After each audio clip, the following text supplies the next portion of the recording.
والسلام على من اختص بالخلق العظيم وعلى آله وأصحابه الذين قاموا بنصرة الدين القويم. قال الله تبارك وتعالى في كلامه القديم: أما بعد فأعوذ بالله من الشيطان الرجيم. بسم الله الرحمن الرحيم.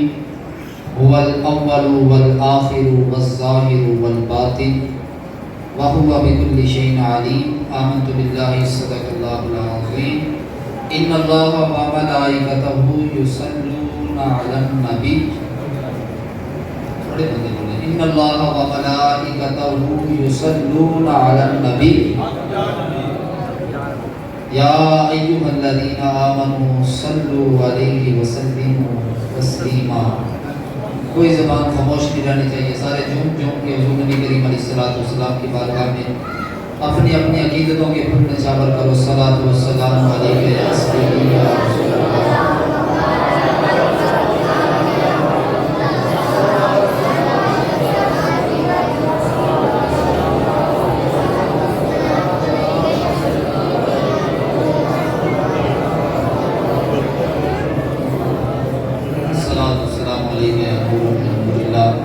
السلام علیکم وعلی آلک و صحابک یا محمد رسول اللہ صلی اللہ علیہ وسلم. لنگر تیار ہے، بس 10-12 منٹ انشاءاللہ. اس کے بعد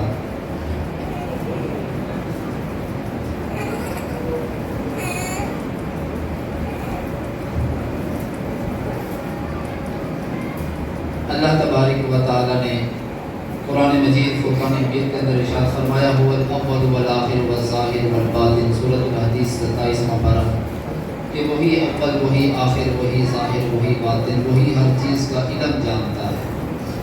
یہ اللہ کے نام بھی ہیں جو اللہ کے 99 نام ہیں. حدیث مبارکہ میں آتا ہے کہ جو بندہ اس کو زبانی یاد کرے گا اللہ بغیر حساب کتاب کے جنت عطا فرمائے گا. اول، آخر، ظاہر، باطن. اسی طرح حضور نبی کریم علیہ الصلوۃ والسلام کے بھی یہ اسم گرامی ہے: اول، آخر، ظاہر، باطن.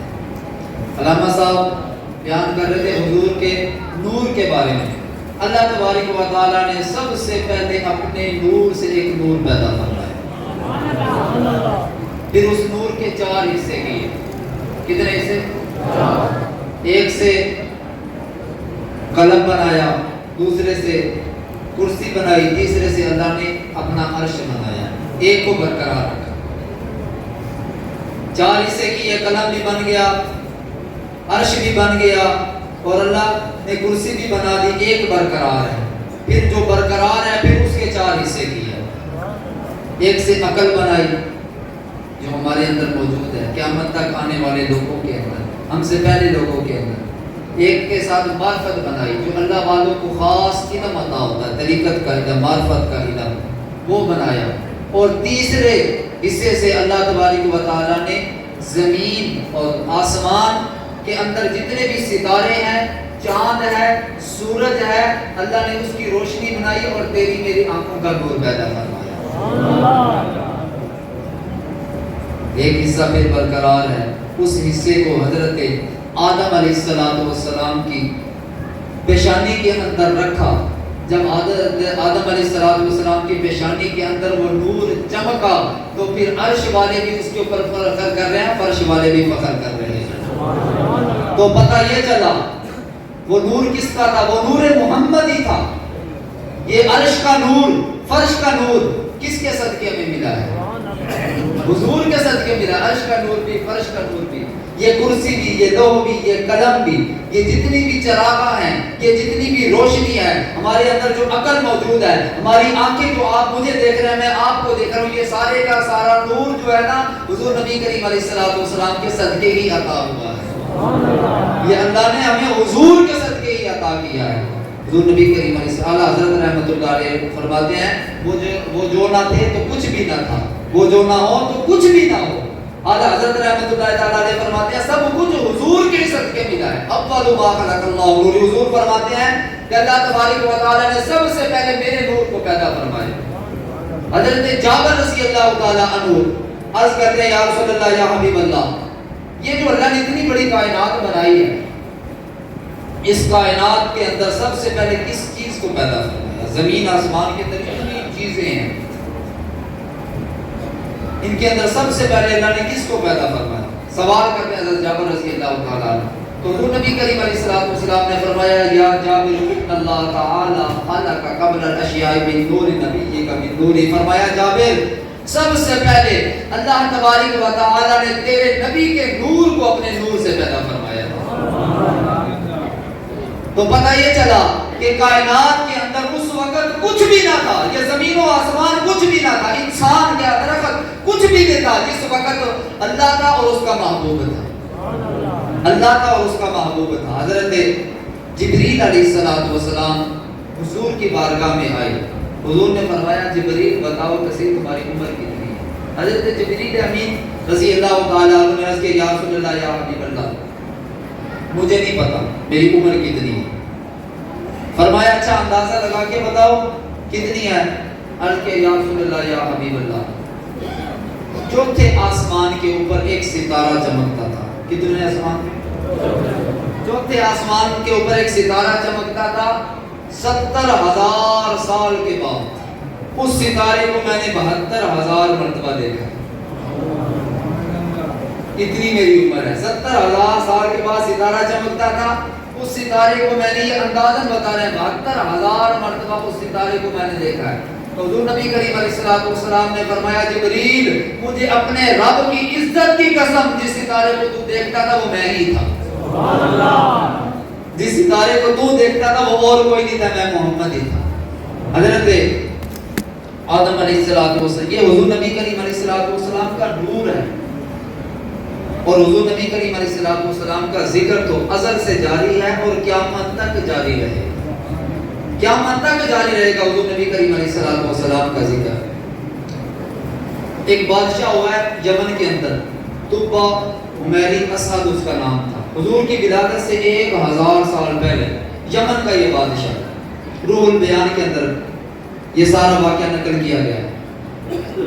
طبا عمیری اسد 1000 سال پہلے یمن سے بہت بڑا لشکر لے کر چلا, سارے علاقے فتح کرتا ہوا آیا. جب خانہ کعبہ کے اندر پہنچا تو کیا دیکھتا ہے وہ کہ لوگ اس کی تعظیم نہیں کر رہے. یہ بادشاہ وقت تھا, لوگ اس کی تعظیم نہیں کر رہے. تو لوگوں سے کہنے لگا اس کے لشکر کے اندر بڑے حکیم بھی تھے, بہت بڑے بڑے جرنیل بھی تھے اور بہت بڑے عالم بھی تھے. 4000 عالم تک آتا ہے کہ 4000 عالم اس کے ساتھ تھے اس وقت کے.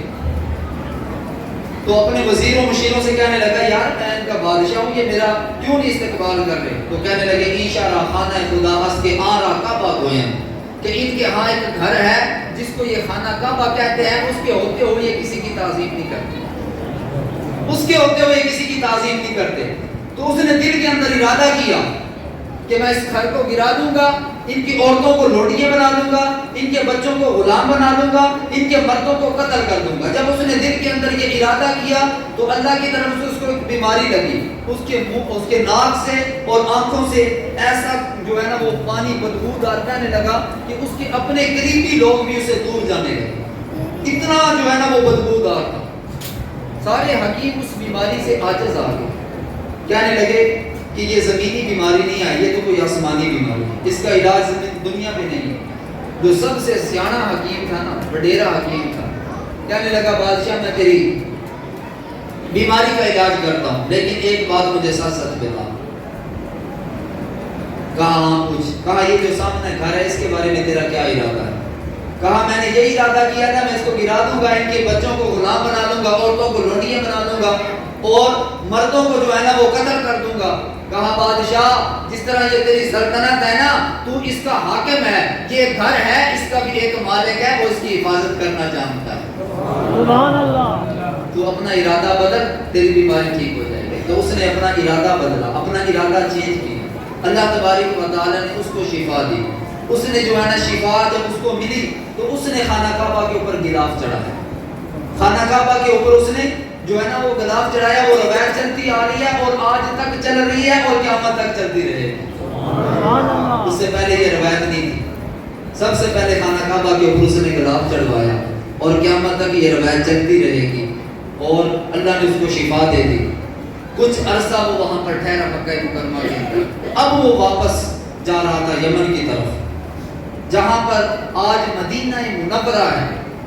تو جب وہاں پر اس کا لشکر پہنچا جو 4000 علماء تھے ان میں سے 400 بڑے عالم اس وقت کے، انہوں نے کہا کہ بادشاہ ہمیں اگر قتل بھی کر دینا ہم یہاں سے نہیں جائیں گے۔ لوگوں نے پوچھا کیوں نہیں جاؤ گے؟ کہا ہم نے سابقہ آسمانی کتابوں کے اندر پڑھا ہے کہ وہ نبی ہجرت کر کر یہاں آئے، وہ نبی ہجرت کر کر یہاں آئے گا۔ بادشاہ کو بتایا گیا، بادشاہ کے دل کے اندر بھی امنگ پیدا ہوئی، محبت جاگی، بادشاہ بھی وہاں پر پورا سال ٹھہرا رہا۔ کہا اگر وہ نبی آ جائے گا ہجرت کر کے، جب جانے لگا تو خط لکھ کر دیا، کہا اگر وہ نبی میری زندگی میں آ جائے تو مجھے بلا لینا، اگر میں چلا جاؤں اس دنیا سے تو یہ خط جو ہے نا نسل در نسل اس نبی تک پہنچا دینا۔ اب مدینہ شہر جو ہے نا وہ آباد ہو رہا ہے، جس کا نام یثرب تھا، پھر حضور کے آنے سے مدینہ منورہ پڑا۔ حضور نبی کریم علیہ السلام وقت گزرتا گیا۔ خط کا تھوڑا سا مضمون آپ کے سامنے رکھوں۔ خط کے اندر لکھا ہوا تھا کہ اے دو جہاں کے سردار، اے نبی، اے شفیع امم، جب آپ گناہگار امت کی اپنی کی جو ہے نا وہ شفاعت کریں گے کل قیامت کے دن، تو مجھے بھول نہ جانا، مجھ گناہگار کی بھی جو ہے نا وہ شفاعت کرنا۔ میں آپ کے دادا حضرت ابراہیم کی ملت پر ہوں، جو اس وقت دین حق تھا نا، میں اس دین کو قبول کر چکا ہوں، آپ کے دادا حضرت ابراہیم کی ملت کے اوپر ہوں، اور مجھے کل قیامت کے دن بھول نہ جانا۔ پھر وقت گزرتا گیا، حضور نبی کریم علیہ السلام کی پیدائش ہوئی، پھر حضور نے 40 سال مکہ میں گزارے، اللہ نے نبوت عطا کی، پھر 13 سال مکہ مکرمہ میں رہے، پھر اللہ نے حکم دے دیا جو ہے نا اب مکہ کو چھوڑ کو مدینہ منورہ کی طرف ہجرت کر جاؤ۔ حضور نبی کریم علیہ السلام ایک الگ داستان ہے۔ حضور نبی کریم علیہ السلام اب مدینہ منورہ کے اندر جب آئے تو بچیوں نے دف بجا کر حضور نبی کریم علیہ السلام کا استقبال کیا۔ طلع البدر علینا کی ہر طرف جو ہے نا وہ صدائیں تھی، اور بچیاں کہتی تھی ہم ہیں بچیاں نجار کے عالی گھرانے کی، ہم ہیں بچیاں نجار کے عالی گھرانے کی، خوشی ہے آمینہ کے لال کے تشریف لانے کی، خوشی ہے آمینہ کے لال کے تشریف لانے کی۔ وہ حضور نبی کریم علیہ السلام جب مکہ مکرمہ سے مدینہ منورہ کے اندر آئے، اب مدینہ منورہ کے بڑے بڑے امیر لوگ جو انصاری صحابہ تھے، بڑے بڑے کبیر لوگ حضور نبی کریم علیہ السلام کے استقبال کے لیے آگے آئے۔ حضور نبی کریم علیہ السلام سے عرض کرتے ہیں یا رسول اللہ، یا حبیب اللہ، آج آپ ہمارے مہمان بنے، آج آپ ہمارے مہمان بنے۔ حضور نبی کریم علیہ السلام نے فرمایا کہ میری اونٹنی کی مہاریں چھوڑ دو، میری اونٹنی کی لگام چھوڑ دو، میری اونٹنی جانتی ہے کہ میں نے کس کا مہمان بننا ہے، میری اونٹنی جانتی ہے کہ میں نے کس کا مہمان بننا ہے۔ مدینہ منورہ کے اندر جو سب سے غریب صحابی، سب سے غریب صحابی حضرت ابو ایوب انصاری رضی اللہ تعالیٰ عنہ، کس نے نام نہیں سنا؟ ان کا مزار ہے قسطنطنیہ کے اندر، استنبول جو اب ترکی کا شہر ہے۔ حضور نبی کریم علیہ السلام نے فرمایا کہا تھا کہ وہ بہترین لشکر ہوگا جو اس شہر کو فتح کرے گا، وہ بہترین امیر ہوگا، وہ بہترین سپہ سالار ہوگا جو اس کو فتح کرے گا۔ حضرت ابو ایوب انصاری رضی اللہ تعالیٰ اسلام کے اندر حضرت امیر معاویہ رضی اللہ تعالیٰ عنہ کے دور کے اندر قسطنطنیہ کے اوپر جو سب سے پہلا حملہ کیا گیا، اس کے اندر حضرت ابو ایوب انصاری رضی اللہ تعالیٰ عنہ موجود تھے۔ ایک روایت کے اندر آتا ہے کہ آپ کی جو ہے نا وہ ڈیتھ، آپ کی جو ہے نا وفات پہلی جہاز کے اوپر ہی ہوگی تھی۔ دوسری روایت کے اندر آتا ہے کہ پہلی جہاز سے آپ اتر گئے تھے تو پھر آپ کی وفات ہوئی وہیں پر قسطنطنیہ کی دیواروں کے نیچے حضرت ابو ایوب انصاری رضی اللہ تعالیٰ عنہ کی تدفین ہوئی تھی۔ یہ مدینہ کے سب سے غریب آدمی ہے، سب سے غریب آدمی۔ حضرت عمر رضی اللہ تعالیٰ عنہ جب آپ کا دور آیا نا تو حضرت ابو ایوب انصاری رضی اللہ تعالیٰ عنہ مسجد نبوی کے دروازے کے اوپر کھڑے ہو گئے، کہا عمر تیرے باپ کے نوکر نہیں ہیں، جلدی آ کر جمعہ پڑھایا کر، آپ کو دیر ہوگی تھی۔ حضرت عمر رضی اللہ تعالیٰ عنہ کو کہنے لگے عمر تیرے باپ کے نوکر نہیں ہیں، جلدی آیا کر جمعہ پڑھانے کے لیے، جو ہم انتظار کر رہے ہیں یہاں پر بیٹھ کے مسجد میں۔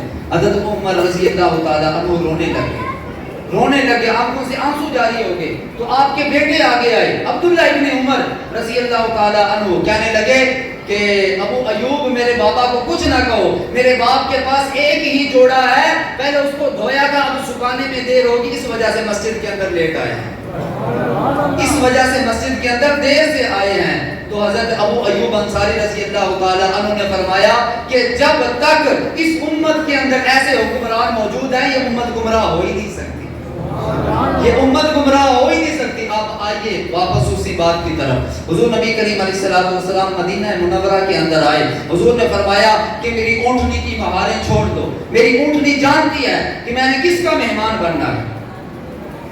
اب امیر لوگ کی خواہش تھی کہ حضور آج ہمارے مہمان بنیں گے, ہمارے گھر آئیں گے. تو مدینہ کا جو سب سے غریب آدمی وہ حضرت ابو ایوب انصاری رضی اللہ تعالی عنہ, حضور نبی کریم علیہ الصلوۃ والسلام کی اونٹنی. حضرت ابو ایوب انصاری رضی اللہ تعالی عنہ فرماتے ہیں میں اپنے گھر کے اندر موجود تھا اور میں دل کے اندر سوچ رہا تھا آج تو بڑے بڑے امیر لوگ ہیں, مدینہ کے کبیر لوگ ہیں, ان کے حضور مہمان بنیں گے. میں مدینہ کا سب سے غریب آدمی, میرے ہاں حضور کہاں ٹھہریں گے, میرے پاس تو کچھ بھی نہیں ہے. حضرت ابو ایوب انصاری رضی اللہ تعالیٰ عنہ فرماتے ہیں کہ حضور کی اونٹنی میرے مقدر جا کے میرے گھر کے سامنے بیٹھ گئی. حضرت ابو ایوب انصاری رضی اللہ تعالیٰ عنہ فرماتے ہیں کہ میں حضور کا میزبان بنا, حضور میرے مہمان بنے. جب حضور نبی کریم علیہ الصلوۃ والسلام میرے گھر کے اندر داخل ہونے لگے تو حضور نے فرمایا ابو ایوب وہ خط کو لا کر دو مجھے جو 1000 سال پہلے لکھا تھا طوبی عمری اسد نے, وہ خط تو لا کر دو مجھے. اب ابو یعلا نے وہ خط حضور نبی کریم علیہ الصلوۃ والسلام کی بارگاہ میں پیش کیا. مولا کائنات حضرت علی رضی اللہ تعالیٰ عنہ نے پڑھ کر حضور نبی کریم علیہ الصلوۃ والسلام کو وہ خط سنایا.